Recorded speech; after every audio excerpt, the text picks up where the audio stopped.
Hey, we're talking about biohacking and technology. Up next on Geek Out SA.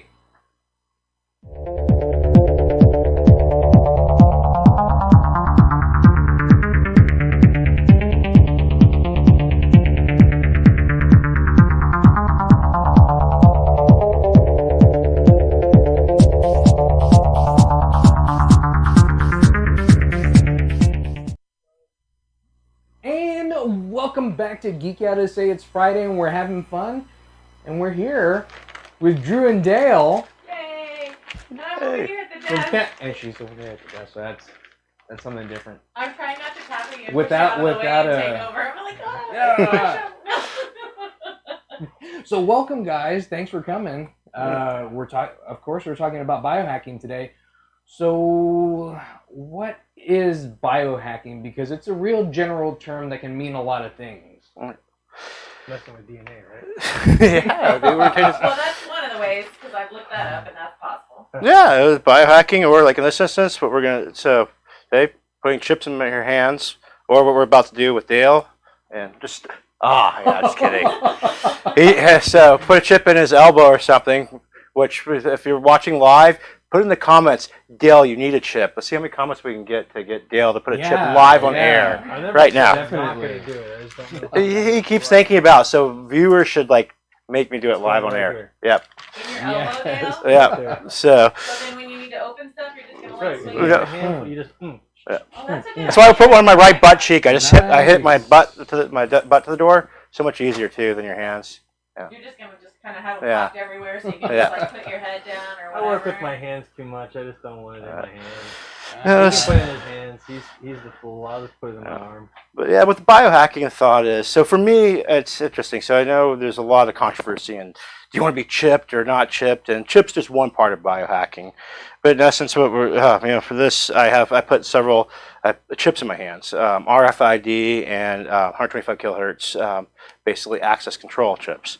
And so for me, it's about being able, it's interesting. So with the NFC ones, I can program it to do different things. You can program, this one has a kilobyte of storage on it. Which, So can you explain, because not everybody knows what an NFC is, can you explain? Or What RFID, Yeah. like you lost me with Near letters. Because field. NFC is Yeah. near field communication. yes. And you can do that with your phone. Yes. But you're able to do that with your chip in your hand. Hands. It's, Through a phone. yes. And It's- near field means near. You have to touch it. So there's a lot of things you get asked. So the and then the 125, like your key fobs, your access control cards you see for buildings to get into, like your offices and stuff like that. So I got two of those because there's different types based on different companies. And so so I have two different ones based on the two access control systems, and they can all be reprogrammed. So what can you do with what's in your hand? Like, what are things that you can do now as of today? So right now, I don't have keys for my car, for my office, for my house, for any of that stuff. I just swipe my hand and it unlocks my office, unlocks my house, unlocks there. No key fobs, no badges to use. And this one's got, and the NFC, which is a different frequency, is like your Apple Pay and other things. But I have it right now programmed to be my business card. So if at events, stuff like I run out business cards, I can tap my hand to their phone, Apple or Android, and it'll pop up with my V card in their phone. Oh, really? Yep. So Just broke it. no, it's not. It's just deep. You have to take your case off. Your case it depends. So this is the interesting So thing. near is like you're really Really near. You So have to be I, like right on. no. So I get a lot of people that contact me asking me like, "Hey, why is your phone not doing it? My phone does it. I just did it earlier, and I forgot my Android at home." You gotta know where your antenna is. So you get a lot of people asking like, okay, well, what if somebody hacks and what does something? So the access control cards are basically just TIN numbers. So an access controller is a serial number, and you program it to an access control system that says, hey, this serial number card is allowed to do it. And like HID and some other ones have different security methods, like different encryption and other thing on them. And so, but there's not, if they were to get this, it's not, I could deprogram that number out of my system and I can reflash these with a new number if I want to, without taking them out or anything like that. I've got a special reader here I'll show in a minute. But so it's interesting because it shows what you can do too, in the sense, how in movies you see people try to go steal the ID badge. You see them like like the heist movies, they'll go like, okay, how do we get the security guard's ID badge? So, and they can go take it and get in there. And what I can do is, which is interesting and scary at the same time too, is Now, if you were actually using this for bad things, you'd want to turn off a speaker or disable a speaker here. But you can walk up, go touch their. Oh, I don't have my fob on me. Oh, flip your phone real quick. Which fob is this? That's my. That's fine. So, whoop, I turned it off. So I could go up and let's say this was their key card, whatever, in their pocket. I could walk up to it real quick. If it was in the pocket, tap them, and in like 1 second, it's already got that, and then I can go up to my hand, hit right, and now I don't need. Now I have their access card copied immediately, and this decrypts them almost instantly too. So the interesting thing is, and that's actually for people that are seeing out in the air, that number is actually a number that's not actually in use. It's one of our key fobs, our fake fobs. But so if somebody wants to, oh, is that from the old door? Yeah, it's from the old door. So only a couple of digits. You said it was a 10-digit number. So yeah, so if you want to clone it and get access to our office, that card won't work for access to our office or my house. But yeah, but anyway, so with the fun thing you can you think about for like security hacks and stuff like that though. In this movie, how complicated it is, but you can literally just walk up, tap somebody, clone your hand, and then go into the building. And let's say they catch you or something like that. You're like, oh, I was just walking, the door was open, I didn't know where I was going, something like that.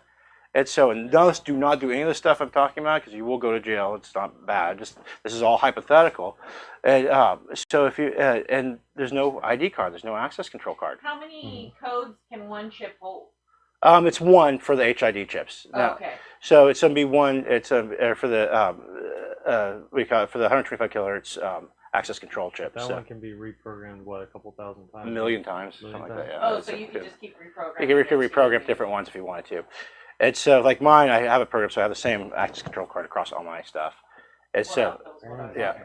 So and Chef Johnny's watching us right now from Texas Style Barbecue and Cuisine. If you haven't had his barbecue, you should definitely check him out. Awesome. He's in Lytle, and some of the best barbecue I've ever had. But thanks for watching. Appreciate it. But a lot of things that I talk about with Colleen is economy of motion. Like it's easier to like not have to like dig into your pocket and then have to like scan into like when I'm going into Geek and pulling out my fob and getting there instead of I can just put up my hand if I were chipped. And that's what I do. So I'm ADHD and talk fast and get a little distracted easily sometimes. There's a lot of creative sin to be, but so for me, losing my key fobs or forgetting my phone at home and stuff like that, it doesn't matter. It's and then the biometrics readers and stuff like that. The biometric locks are sometimes can be a pain in the butt. They don't always read right. You're kind of sitting there pushing your finger on them all the time, and then at the end of the day too. Yeah. And the thing is, people worry about their privacy and security and stuff like that. It seems like the chip is, but you think about it, this has one 10-digit number that's not really tied to anything except for you put in a system that can be deleted whenever. Every time you touch, you're giving away, and you're also putting DNA in a lock. When you do FFC, you're not putting DNA, you're not doing anything. You're not touching it, you're not leaving your fingerprints, you're not. So honestly, you have more anonymity than you do with that, and you can also erase it as you need or pull out. You would need to know what system that digit went to. Like you would just get a number. Okay, what does that number go to? I just found a key on the floor. What does that key go to? It's the same idea, right? It's so it's not tied in. They don't record information. You can't just read them from like across the room. You have to literally be standing up. So there's no tracking. It doesn't collect data. It doesn't. Sometimes it doesn't work at all. Yeah. Well, with NFC has to be really close. It's so it's interesting. It's an interesting thought. Like for the business card, it's a conversation starter, whether you like it or not. Some people, there's a lot of people out there. I have a lot of friends that are like, hey, that's the mark of the beast. It's other things like that. Like you were talking before the show, and I agree. I don't think this is something that companies should. I think it's actually against the law for companies or for governments to ever chip people. I think this is something I did by my own choice, by my own thing, and I have full control of them. I can do what I please with them, and it's. But I don't think it's something that should be required to people. But at the end of the day, it's an easy way for me. How easy is it to like get in and out of you? I mean, you said. Oh, it's like it's like having a splinter. I mean, you can feel it right there. So it doesn't go in the deep in your wear. It gets right on the skin. And you just clip it out. You can. But it depends on the chip. Like the ones that he has have a coating on them that the body won't bind, but some have a coating on them where it's intended to bind to the tissue. Similar with if you get a piercing, you have to move it until the body heals because the body will bind to the metal. those will just slide right out. Whereas the other ones, like the pet ones have the Yeah. No, the pet ones don't bind either. These are higher grade medical than the pet ones, and they're whole different technology than the pet ones. They'd have to dig it out. Yeah. Well, I was looking up some of the biohacking since I knew you guys were coming and we were going to talk about this, and I saw some stuff that's even further out than what you guys have, like people that are now biohacking headphones like directly into their ears, almost like a cochlear implant for people that aren't deaf, so that they can listen, directly to their phone. Or there's a guy who transplanted something into his chest, where he can feel, based on the magnets, he can feel where true north is.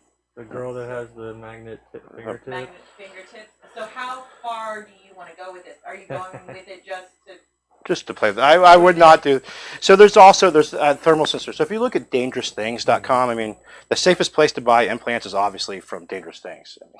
But it's actually a great company. But don't do that. No, but look at dangerousthings.com, and it's a great website. And if you really want to learn more, and if you want to buy something from Dangerous Things, go on Facebook or LinkedIn and look for Cooper Lee. He's a good friend. He's the guy. He's a spokesman. He does a lot. He goes to like DEF CON and stuff and speaks about biohacking. He's an amazing guy. He's local too, right? Yeah, he's local too, and so we're gonna have him come to our new space and do a talk on things like that also. But he's the guy I talk to. So he's has stocks and works all the Dangerous Things products and everything else. He knows what he's doing. He's also EMT, so he's nice. So he actually put these two in my hand. This hand, that one. Well, they'll pinch the skin. But there's the different resources. They have Thermal sensors that you can put on your arm, so you can buy stuff like that. It's interesting. I did not do any of those. If I'm hot, I sweat. And if I'm hot, but there's things you can do. But the real implication is you think about for disabled, for handicapped people. Let's say for some reason you were like a veteran, lost a hand or something in combat, or didn't have, like my grandmother, her hands were getting so arthritic at the end of her life, she couldn't move her hands or open her fingers, stuff like that. So somebody can't really ease out stuff like that. There's possibilities there too where you could really enable them and help them in that way too by doing something like that. And so there's all kinds of amazing things to do with it. There's biohacking too in the sense where not going full as like implants and stuff like that, but like these glasses actually have a camera that attached to them. And it's an LCD monitor. So it's like Google Glass, but no camera or anything like that. And it's a heads-up display. It's a 1080p heads-up display. And so so I can use for plugging into computers, or computer, or things like that. Or I like playing with different technologies. I have a digital scope that you can plug in so it's like a heads-up display. So there's all kinds of different types of things you can do without doing full, true physical, modifications to yourself. Your mic keeps dropping in and out. Yep. Wonder if he needs new batteries. Where's the pack? Here. Let me see the pack. No, just let me see the pack. I'll talk real loud here, and I'll give you your mic back when you're done. So those are kind of my thoughts. There's a lot. There's supposedly going to be contact lenses. There's going to be other things that will be. Have you seen the early versions of the contact lenses? The ones that they like. So they didn't have the way to transmit when they first started on them. They actually had this little lens with a one-color LCD on it, and then it was there was like this bundle of wire hanging off the side of it that had to go to this little pack and everything to do it. And I'm like, yeah, that's not going in anyone's eye. Yeah, no. So the technology for the wireless transmission that small just didn't exist. But they actually did make a contact that had some. It was really rudimetric. It wasn't like you're going to have an LCD with full color, but you could see a shape on your eye. I'm just trying to think like how the person focused on that to begin with. Yeah. It's right on your eye. Now you see it, but apparently it worked. I don't know. I didn't see the thing. I just want to get full matrix. Like, I just want a gaping hole in the back of my head that I can just plug in and get all the information that I need. Yeah, just be like, So where exactly did the vertebrae go when they did that? I'm just wondering. Like, there's stuff there, right? back to your skull. Well, it was in the back of their skull, so it was in the base of their It was skull. in the base of their skull, right where the spine meets, right? I think it was above. Was it above? Where the It's protrusion what you call it is. with Yeah. Maybe I'm overthinking this. the brainstem is. It goes straight Yeah. to the brainstem. All right. Yeah. Fair enough. I think it's right above the vertebrae. That's So- what I'm going with. We also have Adam Patel watching us, as well as Linda Bracey. are watching this too. So Mom, hi Mom. Joining us from Maryland. Just joined very us. nice. And you're gonna tell her something because of Sunday, right? What? Oh yeah. They're gonna be here soon. They're gonna be here. Actually, they're coming down here. I think. So their anniversary is the 5th of June. So they should be here either the day before or day after. I think to visit. Mother's Day Sunday, you're right. I I know. I tried, Linda. Yeah. He's getting there. She knows. But no, I think there's some interesting things you can do with it. It's oh, by the way, Linda, we're putting a chip in your son live on camera, so you might want to turn your eyes later. We may have to sedate him, but we'll make it happen. I mean, I think it's interesting too because I've seen a lot of work that they're doing now with prosthetics, where it's going straight into the signals from your mind, and so that you can actually move it more like an actual limb and things like that. So I would be interested to see where the biohacking takes us, and what we can do with it. Yeah, and it will be. Ironically, I have a prosthetic leg in the back of my van somehow. I don't know where it came from. But that came from Wiseware. That's right. What now? It was either Wiseware or was that guy that was doing prosthetic legs at Geek? Oh yeah, maybe so. But somehow I ended up with a prosthetic leg in the back of my van. But yeah, so it's interesting though. It's a smart one that has sensors and stuff in it. So it's one like you're talking about. So yeah, there's all kinds of interesting things you can do with it. And the hacking essence of it though is, I mean, it's intriguing because like just talking about stealing somebody's key fob and stuff like that.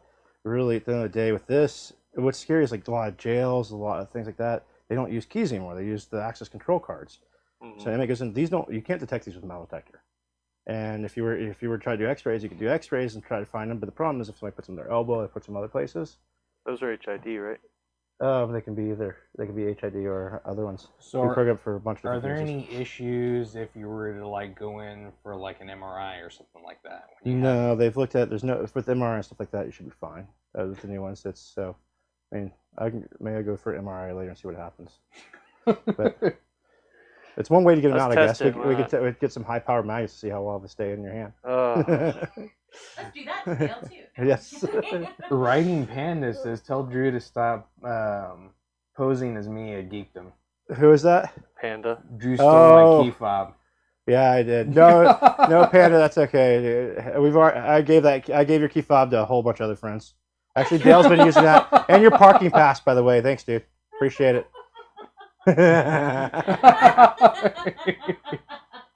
That may be your pass there. Is this his pass? No. Okay. Yes, it is. Yeah, it is. Yeah, it's Panda's. It totally is. Yeah. But you're like, so, I don't need to biohack or do anything. I just walk up to people and steal their stuff. Hacking. It's fine. It's all about hacking. Technically, I asked for his before I stole it. So. Oh, okay. I'm just testing something. Well. he said, oh, great. Now, there's Apple Pay information. Well, no, that'd be Panda. That'd be all your Google access in here, Panda. Don't worry though. I haven't been using that much money. Just gas and some other stuff for the car. We're good. So the Google Pay one, I learned something interesting about. Like you're only given 5 tokens per number. You have to redo it every single time. Reprogram it every time. So you could do it 5 times, and then you have to reprogram it, right? Yeah. Yeah. And so for me, I'm not going to put the Apple Pay on there. There's other things you can. I'm not going to put my Apple Pay or my Google Pay or anything like that on there. I'm going to make it. I'm just use it for like a business card. I use it more as a way to kind of intriguing. And I don't have lock. You can lock them. You can set a password so that if somebody tries to write them or change them, they can't do it without a password. I don't have that because I don't have anything in there vital. If you want my business card information, you can go to Google me and you'll find all the same information. So the other fun thing you can do too is you have a kilobyte of storage in there. So you can do, hackers could use it for hacking phones and stuff like that. So movies, they try to hack phones, they go up to them and do stuff like that. Now again, they'd have to have NSC unlocked and they'd have to be able to do injection, but you could inject code in there to root their phone, do other things like that with these. Or do some rudimentary things to execute commands on the phone, especially Android phone. Apple has their NFC locked down quite a bit, but the other thing you can do, so for fun, I have some scripts in there that I can program that when they tap it, instead of popping up a V card, it'll pop up your phone's been hacked. just to mess with them though. It's really just like a print screen command, so it's not really it doesn't really do anything, but it's, Jokes. yeah. So there's some fun things you can do with them. So and you just use your Android phone to reprogram it. So Nothing like hacker jokes. yeah. So but there's some interesting things, but it's definitely, for me, it definitely makes life a lot easier, and it's fun. I like playing with new things. I'm always playing with new tech and stuff like that. This has been around for a while, but it's fun. And I said, one of my friends who I've actually known for 20 years, when I put these in posts online, he messaged me like, Drue, what the heck? He's like, why didn't you reach out to me? I'm like, what do you mean? He's like, have you not looked at my latest social media? I'm like, no. For 3 years, he's been going around the country, speaking at all the hacking events of biohacking for dangerous things. I was like, oh, sorry. So if you want if you want to talk to somebody that really knows the things and knows different chips, you definitely check out Cooper Lee, Cooperlee. He's knows his stuff. He's an Cooper, amazing guy. can you please do my elbow? Because Please don't mind Drew me. doesn't have the Feel soft elbow. touch, dude. And what kind of skill set do you need to be able to program these chips? $40 for Amazon. A If you want phone to and program these, a finger. or a phone. No real special stuff. Oh, they're the really good HIDs you do. You need a special thing for the Yeah, HID. so you have to have Phone $40 won't do off that. Amazon, or $60 maybe for this one. I can't remember now. And then an Android app. There's a good Android app, NFC Tools Pro. It's $5. That's great. Which I usually have my Android phone with me, which I forgot to bring it with It's me. a little orange. It's a little orange icon. Looks like an NFC icon. Yeah. If you're not that big into biohacking, I tried to super glue one of these to Dale the other night. It didn't work. Made my arm smell funny though. Smelled like super glue for days. You get the stickers too. These are NFC stickers that will do pretty much the same thing, and these work a lot farther distance than. This is what's in the digital key to the city. Yes, put these in the digital key to the city, and they've got sticker fob ones too. And so that has the same type of 10-digit code inside of the sticker? Yes. Well, this is actually NFC. This is a 1 kilobyte NFC chip. But there's one that looks exact same that's actually also access control cards. So you just mentioned it because Writing Panda did you guys talk about the digital key to the city? So can you tell us about the digital key to the city? Yeah. That was yeah. So we've been for years we were doing we started this thing called DoLab years ago. It was a community service for Geekdom and everybody else to help them work on their projects, prototypes. Fix their broken phones and laptops. It was a multitude of a lot of things. And it's still going. There. Now it's called Geekdom Labs. So our name's still on the window. Yeah, our goal with that was to really get it to where the community could take over. Right? From the beginning, we wanted to be able to get something in place, and so then we've worked with the museum and the port to help get some of those initiatives going. And one of our ultimate goals was to have our own R&D facility and have our own space. And so a couple of weeks ago, we officially formed Canopener Labs. We've got everything going. We should have a nice 7,000 square foot building, R&D building with offices and industrial space. It grows by 500 square feet every time you tell someone. How much is it? 6,500. 20,000?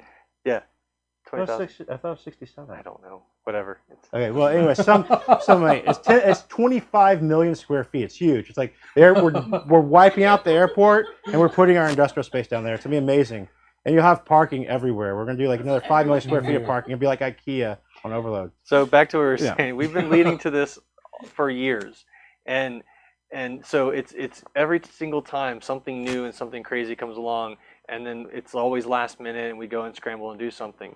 So quite literally, the week that we finally made it an official company and renamed DoLab to Canopener, we get this call or text or something from Tech Block and the mayor asking.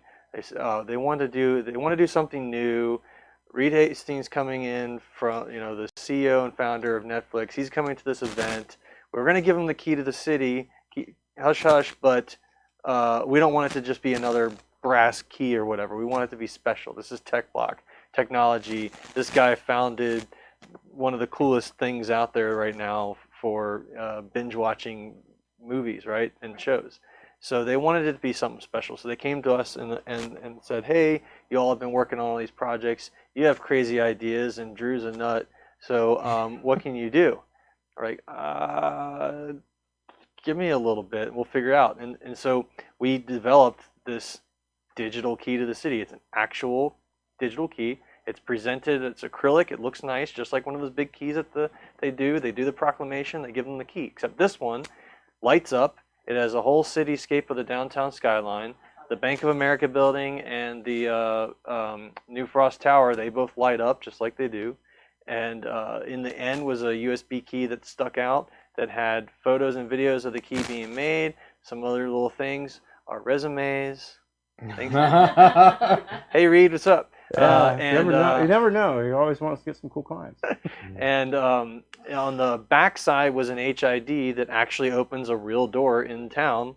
Just so happens to be a certain building downtown. For Geek SA friends, it's definitely. It's Panda's key fob, actually. That one is no. That one really is Panda's key fob. No, it's not. That was actually mine because now that it's Reed Hastings' key fob, they can never ever deactivate my key fob. It's actually been renamed Reed Hastings, yeah. So. And then on the front side is one of those one of the NFC ones that has a website on it.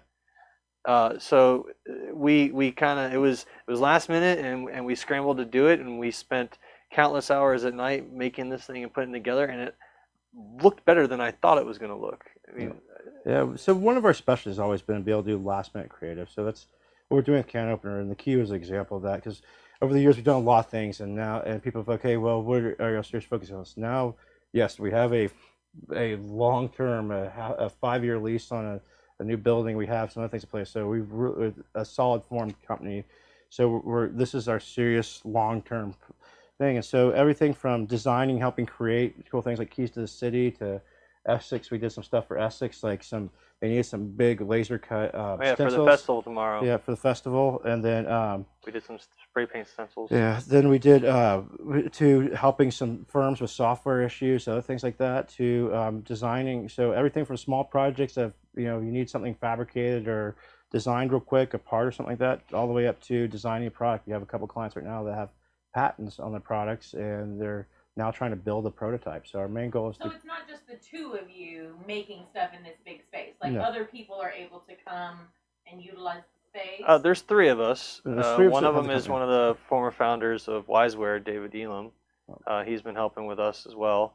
And so we all have our different areas to do this project. We're doing this in the evenings in our spare time. It's kind of like our little clubhouse. For them right now yeah. And then we have but then we're going to be it's a full-time we're trying in the next couple of weeks there'll be a full-time R&D firm. That's what we want to do, a R&D firm and prototyping firm. So if a client comes in and wants to do something, sure, they can hang out with us and work on it, or we work on it for them, or there'll be people, we do workshops or host events out in the parking lot and out the area. We have a little space in the back to work with. One of the things we want to do as far as opening to the community, stuff like that. So if somebody's wanting to learn about 3D printing, stuff like that, we'll have workshops, stuff like that. If they want to play around with 3D printers and play around with tinkering and stuff like that, there's beautiful resources. We want to get them hooked up with Tech Shop and with Geekdom Labs and other things like that. But our big focus is if you have a product you're trying to design, stuff like that, and we can either work with you on helping you design it and helping you build and helping you create it and build that prototype, or we may have some startups that we can work with that they have an idea that they want to come in and utilize a space. We're going to open that up to them, but we want to keep the space focused for people that are actually focused on a core idea and stuff like that. Besides the workshop stuff we do, that way it's not just everybody coming in just to play and all the time. We want it to actually be focused. To be clear, it's not a maker space. This is not an open space for people to come and hang out and do stuff. When membership, this is, if you want to do that, go to 10-bit. That's what that's for. This is more of a working with clients. You have and more an idea and you want to create something to. You're going to the next step. Yeah, right? if you're ready to start building and stuff like that. We have a few that we're working with that are doing that right now, and we're looking for, expanding out. That's our goal. And so, but we do have a bunch of people in the community, like Panda, come by and hang out with us, please. And so there's Panda there. Yeah, that's true. Such a jerk. But I do need a copy of his parking pass. I forgot to copy that last time. You can copy. It's got Bob. Okay, Panda, you can come. Yeah, come by. We need another parking pass. Anyways, but we got so we do want to get that's our main goal. I'm full time on this now and with the company and that's our goal, where we're heading. So perfect. And Lots of things forward and many projects to do. So, what's your next step? next step is get the building set up, get all those things going. We've got to. We have right now a couple clients we're working with that we're doing some projects for. A couple of them are SaaS. They actually, so we don't have working with just physical products. We have some that have just software solutions. We're helping them. They had some developers that they kind of created a mess, so we're helping them clean that up and get the right developers in place and get the right get them back on track. We have projects like the Key to the City or Essex. We have a bunch of different things coming in that. And then we really want to start doing some community stuff with like in the sense of focusing on like the workshops, things like that. But one thing I see in the city, and one thing I get frustrated in San Antonio, so there's a lot of amazing, talented people in the city that when we talked about for the show that don't get recognized. Nick Ramos is one of those ones that's working with us right now and stuff. And Nick's an amazing guy, and every time he goes to apply jobs here, he's overqualified or he's too young or he's too this. And I get a lot of developers and a lot of people I see here, especially in this tech community. So one of my goals out of this is to, and I've been trying to do that or anything else, is I want to help all those amazing people that are under-recognized, that all they really need somebody to do is believe in them and actually enable them.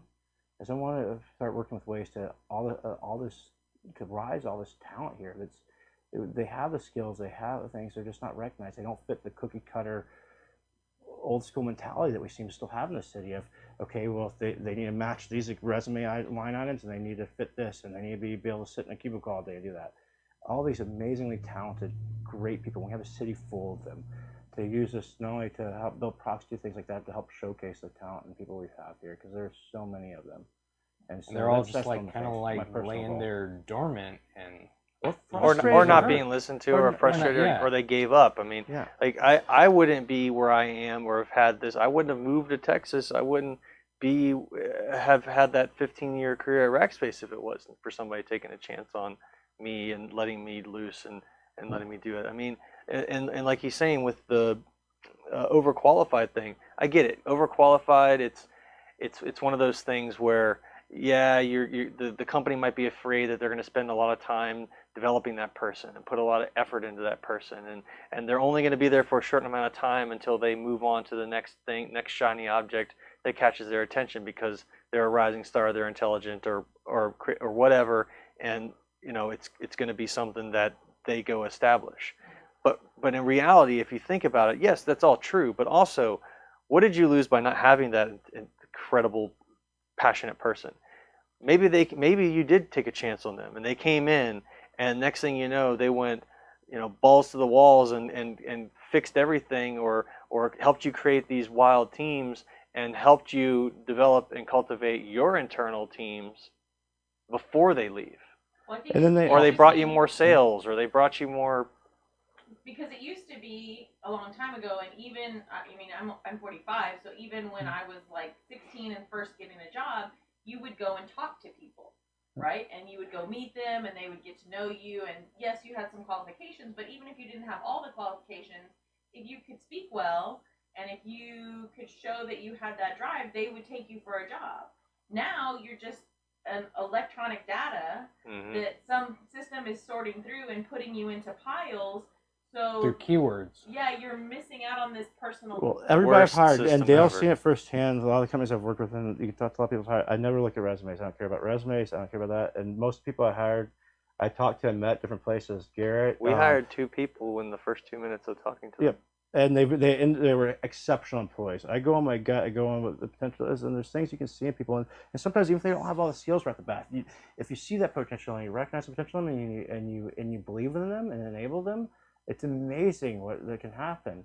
And so I think that's critical. So with our space, so our main business is going to be helping. If you have an idea, you have things you want, we want to make it affordable for people to be able to create their ideas, to be able to do that, and have companies, because a lot of companies you go to, design firms, if you want to have your product designed and built and prototypes made, it can be tens of thousands, hundreds of thousands of dollars. We want to make it reasonable, but we still want to do it in a way that we do an exceptional job for companies. But the other thing with that is to help build these people. So having those giving those people opportunity to come in and work and help on projects, do things like that, to showcase what they're capable of, help them get their jobs or help them build things. And some of the companies we're working with, some of the clients we're working with, are looking for devs and other things like that. So by coming in, working with us on things, they get an opportunity when we have it very clear that our clients can take our devs, hire people. We want that because if they're poaching employees, we're gonna have the best employees in the world lined up to come work with us. Because So instead of the non-compete clause, it's the please compete clause. So that's it's like Game Crafter for not tabletop games. So how do we help that? Is we have clients coming in needing these things done, and then once we're done with our phase, they need to hire people. They need to do things like that. So we have all these people working. They're coming to work in that we can showcase, and so then they get an opportunity to connect with those. And so that's one of our pieces that we're doing with that. So and now we'll have the space and we'll have the things set up properly to do that. So who knows? Maybe this creates more companies for San Antonio. Definitely. the goal. Especially. We picked an area where companies can grow and help grow into that area. Yeah, there's a lot of empty spaces. We've talked to the landlord and people over there. The idea is that if somebody rolls out and needs a spot. Very cool. Very cool. And there's Panda told us thank you. He used to co-host. Yes. Oh, cool. Yeah. And we had the most fun doing like Game of Thrones stuff with him, and just seeing him get out of his shell and stuff. And so it was nice. So thank you. So, but there's also a lot of stuff happening this weekend, and let's it's our Geekend. So, Alicia, take it away.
And some original artists. Oh, something else that's very, very Mother's Day is the San Antonio Fairy Tale Ball.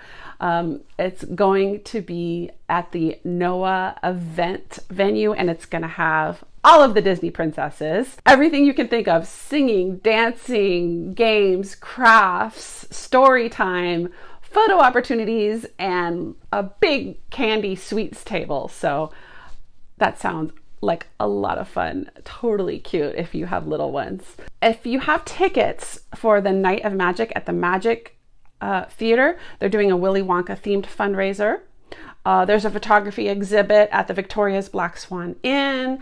There's going to be a silent auction benefiting Renaissance Fair workers, and that's going to have like a spooky carnival theme. Oh, and there's the La Llorona run at the Lady Bird Johnson Park. You can come in costume and get your exercise in. So much to choose from this weekend. And if you want to see more details on any of these events that I've mentioned, just check out my Facebook page, Geek Fun SA, and you can scroll through the feed or click on the events tab and see what looks good to you. And check out what else is going on during the week. Anyways, that's all I have for you guys for now. I hope you have a fabulous Geekend. And thanks a lot for that, Alicia. I know we had some technical difficulties there, but we got you on. But guys, thanks for coming out and hanging out with us. We really appreciate it. It was a lot of fun. We got to have you come back again. Thanks for having us. And we want to go check out. Yeah, you gotta come check it out. We're gonna do Lab, some kind of opening event, open house. here in a couple of weeks. We just once we get things set up and all that. So we'll obviously do an announcement and we'll let y'all know for sure. So Very cool. awesome. Let us Thank know. you. This was cool. But thanks for checking this out. I'm Vince. I'm Colleen at the desk. There's Dale and Drew, and that's Stuart over there. Hey. Geek out, I say. See you later. I'll give a cloud. Was that even on camera?